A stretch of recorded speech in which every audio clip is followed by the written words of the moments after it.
नमस्कार दोस्तों, online class में मैं आपका राजेश कुमार आपका स्वागत करता हूं। अपनी भाषा शिक्षण की विधियां शुरू कर दी थी, कल भाषा की विशेषताएं पढ़ ली थी। ठीक है, आज अपना जो अगला टॉपिक है वो क्या है? भाषा शिक्षण की विधियां। भाषा शिक्षण की विधियां, भाषा शिक्षण की विधियां। ठीक है, अब देखो भाषा शिक्षण के 4 रूप हैं। भाषा शिक्षण के 4 रूप हैं। ठीक है, और वो कौन कौन से हैं? एक तो आपका पद्य, दूसरा गद्य, तीसरा रचना और चौथा व्याकरण। चौथा कौन सा है? व्याकरण है। भाषा शिक्षण के 4 रूप हैं। इन 4 रूपों को पढ़ेंगे। टोटल लगभग 25 विधियां इंपॉर्टेंट है इसमें, वो पढ़ेंगे। तो देखो, पद्य, गद्य, रचना और व्याकरण। एक प्रश्न तो यहां से बनता है कि बालक को सबसे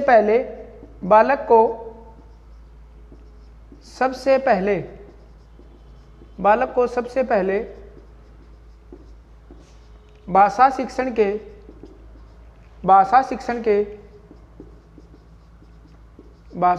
के जिस रूप का ज्ञान करवाया जाता है, भाषा शिक्षण के जिस रूप का ज्ञान करवाया जाता है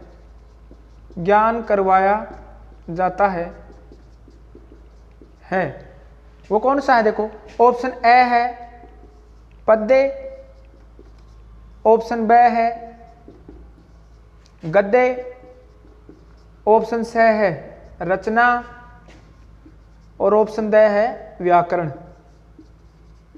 ऑप्शन डी है व्याकरण। तो कौन सा आ जाएगा? बालक को सबसे पहले पद्य का ज्ञान करवाया जाता है।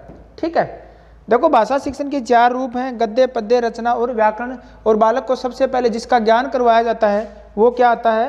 पद्य आता है। ठीक है,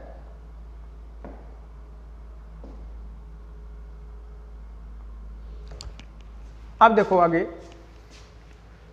अगली बात आती है कि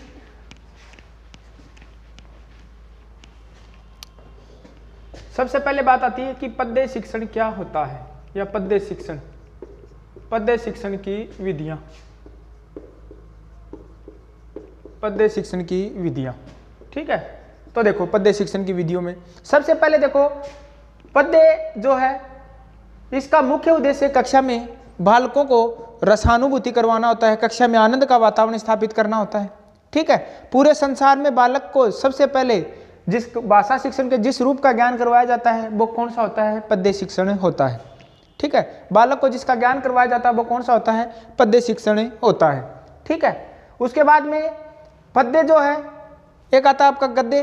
तो इसके बारे में देखो अंतर क्या क्या है। एक तो आपका पद्य और एक आपका गद्य। ठीक है, पद्य और गद्य में अंतर देखो। पद्य जो है ये छंद युक्त रचना होती है।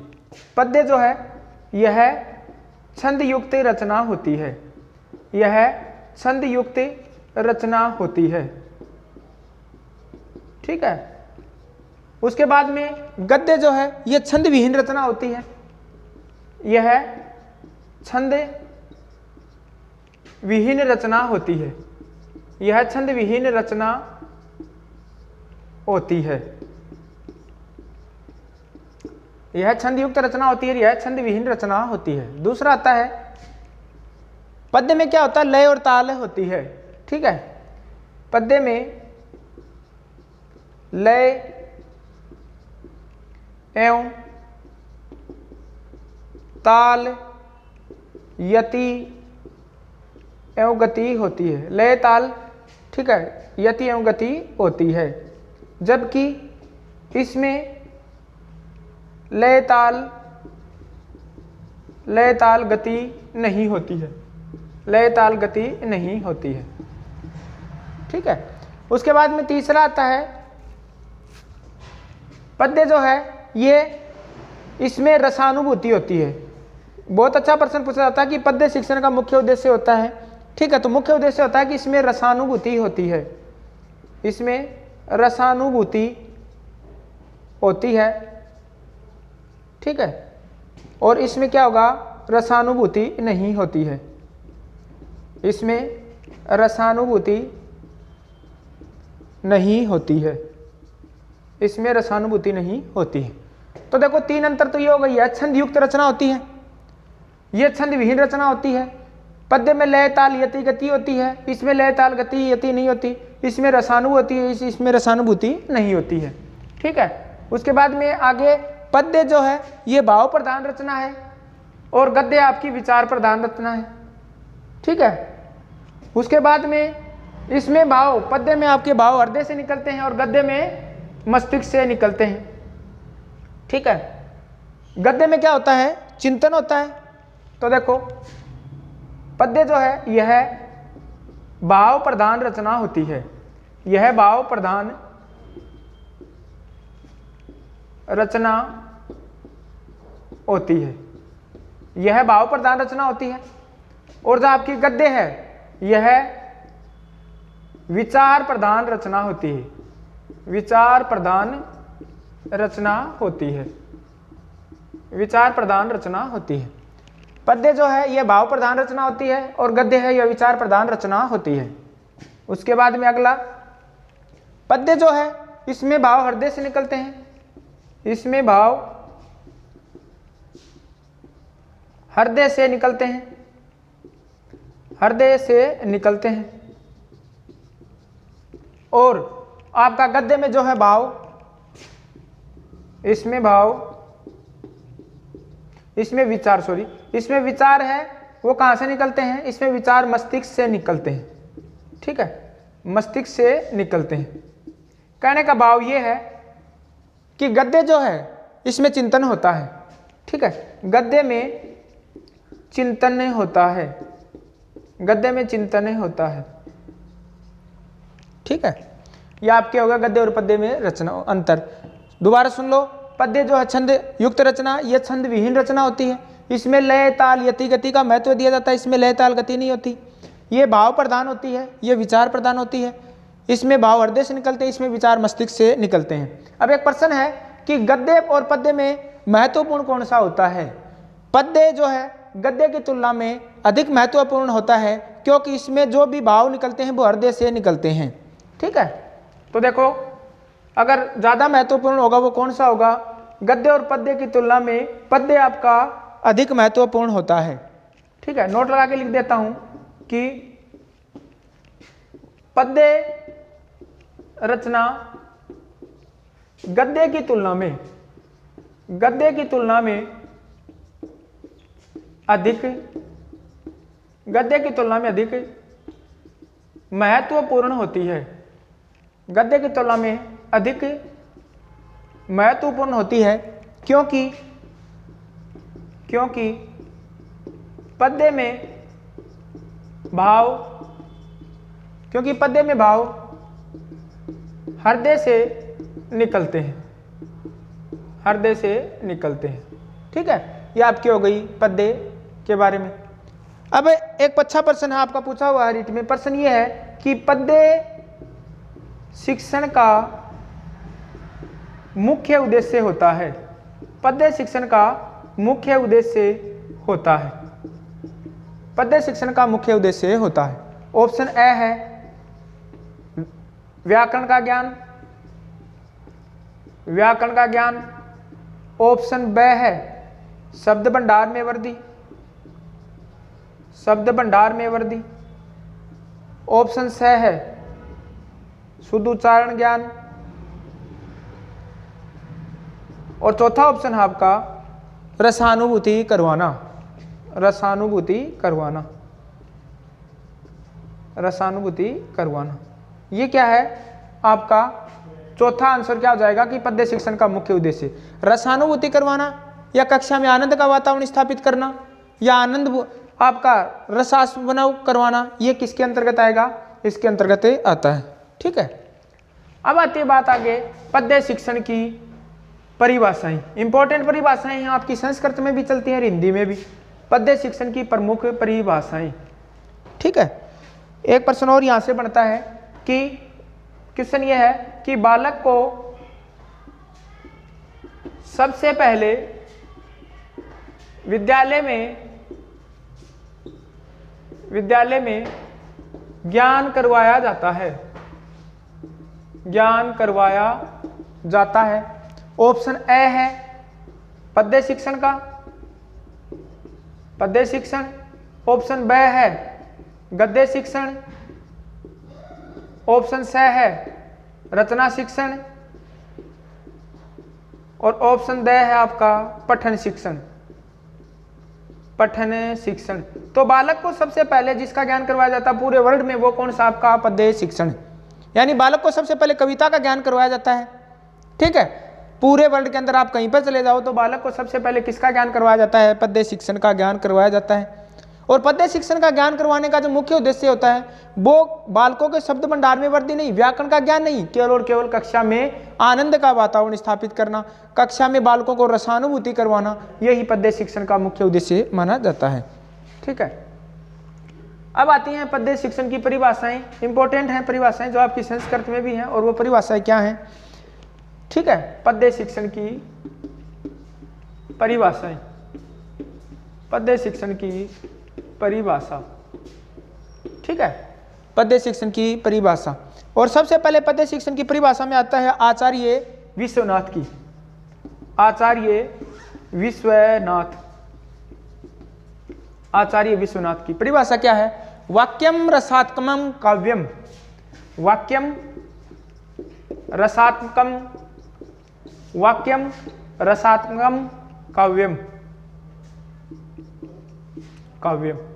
ठीक है, आचार्य विश्वनाथ की जो परिभाषा दी थी पद्य शिक्षण की वो क्या थी, वाक्यम रसात्मकम काव्यम, यानी क्या हो जाएगी हिंदी में, क्या होगा कि रसपूर्ण वाक्य ही, रसपूर्ण वाक्य ही काव्य है, रसपूर्ण वाक्य ही काव्य। ये परिभाषा किसकी है, आचार्य विश्वनाथ की। उसके बाद में अगली परिभाषा आती है आचार्य जगन्नाथ की, आचार्य जगन्नाथ की। और आचार्य जगन्नाथ की परिभाषा क्या बनेगी, रमणीयार्थकम प्रतिपादकम शब्द काव्यम, क्या हो जाएगी, रमणीयार्थकम, रमणीयार्थकम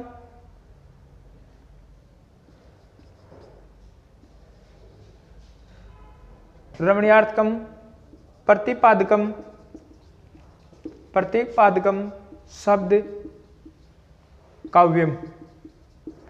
ठीक है, हिंदी में आ जाएगी कि सुंदर अर्थ बताने वाले शब्द ही काव्य हैं।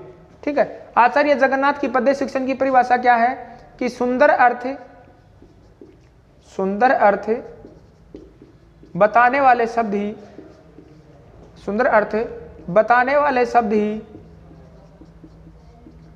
शब्द ही काव्य हैं। ठीक है, सुंदर अर्थ बताने वाले शब्द ही काव्य हैं। यह परिभाषा किसकी हो जाएगी, आचार्य आपकी जगन्नाथ की। उसके बाद में आती है आपकी आचार्य भामह। अगली परिभाषा है आचार्य, आचार्य भामह या भामह, भामह। ये क्या कहता है, शब्दार्थों सहित काव्यम, शब्दों के अर्थ ही क्या है, काव्य। शब्दार्थों, शब्दार्थों सहित काव्यम, शब्दार्थों सहित काव्यम, शब्दों का अर्थ ही काव्य है। शब्द और उनका अर्थ ही, शब्द और उनका अर्थ ही काव्य है। यह परिभाषा किसकी हो जाएगी, आचार्य भामह की। उसके बाद में आती है दो परिभाषा और बच गई, दोनों इंपॉर्टेंट है। देखो दोबारा रिपीट कर देता हूं, आचार्य विश्वनाथ की क्या हो जाएगी, वाक्यम रसात्मकम काव्यम, रसपूर्ण वाक्य ही काव्य है। ठीक है, उसके बाद में आचार्य जगन्नाथ की क्या है, रमणीयार्थकम प्रतिपादकम शब्द काव्यम, सुंदर अर्थ बताने वाले शब्द ही काव्य हैं। आचार्य भामह की क्या है, शब्दार्थों सहित काव्यम, शब्द और उनका अर्थ ही क्या है, काव्य है। उसके बाद में आती है H.W. ऑर्डेन। ठीक है, H.W. ऑर्डेन वो क्या कहते हैं, प्ले विद द वर्ड्स, शब्दों से खेलना ही क्या है, कविता है। अगली परिभाषा है आपकी H.W. ऑर्डेन।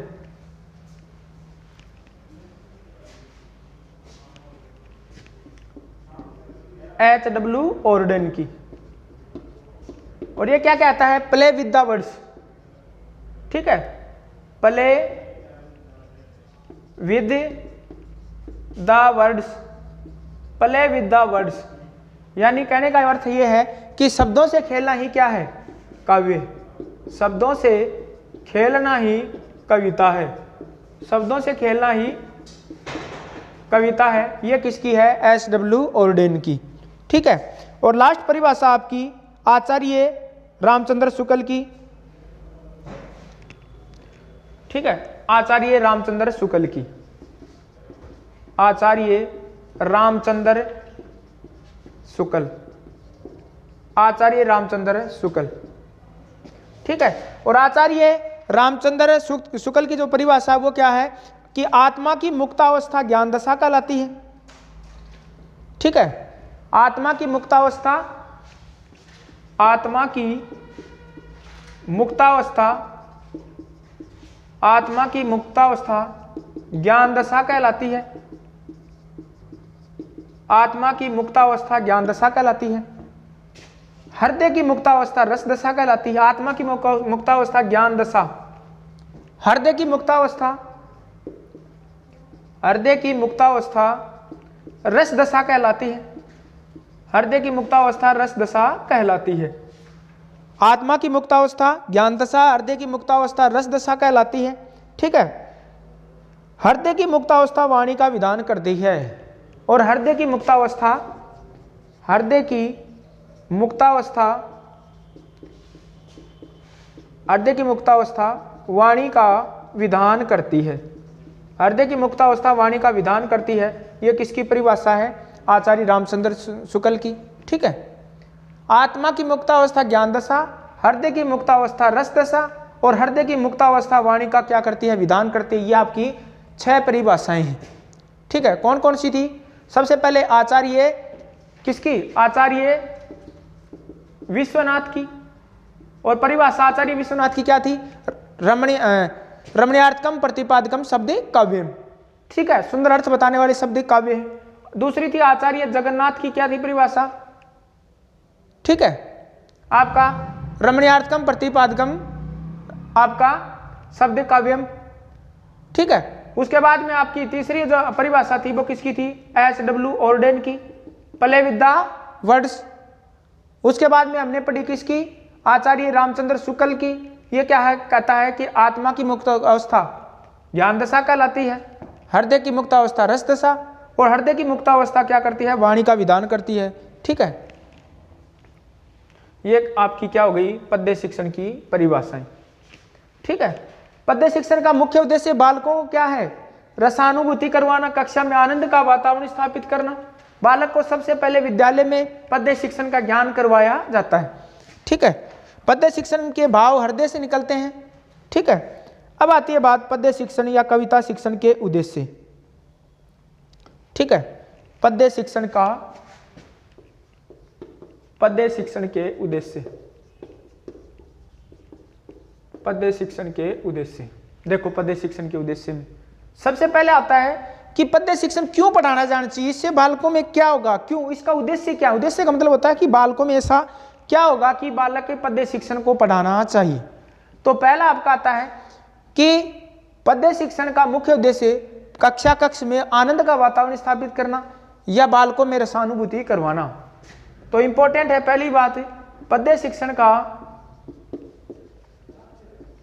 पद्य शिक्षण का मुख्य उद्देश्य, पद्य शिक्षण का मुख्य उद्देश्य कक्षा कक्ष में, पद्य शिक्षण का मुख्य उद्देश्य कक्षा कक्ष में आनंद का वातावरण स्थापित करना, आनंद का वातावरण स्थापित करना, आनंद का वातावरण स्थापित करना। दूसरा आता है, ठीक है, बालकों में सौंदर्यानुभूति करवाना, बालकों में सौंदर्यानुभूति करवाना, सौंदर्यानुभूति करवाना। इसका मतलब ये होता है कि जैसे आपका कोई चीज नकारात्मक है, ठीक है, या जो प्रकृति के खिलाफ है, उसके बारे में भी पॉजिटिव विचार देना, उसके प्रति बालकों में सकारात्मक सोच लेना, वो भी क्या कहलाएगा, आपका सौंदर्यानुभूति करवाना। तीसरा आपका आता है, और वो क्या आता है कि सत्यम शिवम सुंदरम की भावना पैदा करना, सत्यम शिवम सुंदरम की भावना बालकों में, सत्यम शिवम सुंदरम की भावना बालकों में विकसित करना। सत्यम शिवम सुंदरम की यानी जो सत्य है, जो सुंदर है वही क्या है, सत्य है, भावना विकसित करना। बालकों में कविता शिक्षण के प्रति रुचि जागृत करना। बालकों में कविता शिक्षण के प्रति, बालकों में कविता शिक्षण के प्रति, बालकों में कविता शिक्षण के प्रति रुचि जागृत करना। बालकों में कविता शिक्षण के प्रति रुचि जागृत करना। ठीक है। उसके बाद में पूर्ण मनोयोग, पूर्ण मनोयोग के साथ कविता सुनने के योग्य बनाना। अगला है पूर्ण मनोयोग के साथ, पूर्ण मनोयोग के साथ कविता सुनने के, कविता सुनने के योग्य बनाना। ठीक है। पूर्ण मनोयोग के साथ कविता सुनने के योग्य बनाना। बालकों में कल्पना शक्ति की विकसित करना। बालकों में सृजनशीलता का विकास करना। ये भी इसके मुख्य उद्देश्य माने जाते हैं। अगला आपका पांचवा, छठा कौन सा है, बालकों में कल्पना शक्ति, बालकों में कल्पना शक्ति विकसित करना। बालकों में सृजनात्मकता विकसित करना। बालकों में सृजनात्मकता, बालकों में सृजनात्मकता विकसित करना। बालकों में सृजनात्मकता विकसित करना। उसके बाद में कविता की विभिन्न शैलियों के प्रति परिचित करवाना।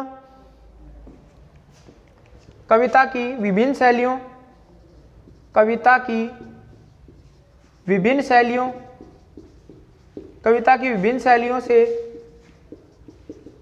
बालकों को परिचित कराना। कविता की विभिन्न शैलियों से बालकों को परिचित करवाना। ठीक है। उसके बाद में देश की संस्कृति के प्रति जागरूक करना। देश प्रेम, देश की संस्कृति,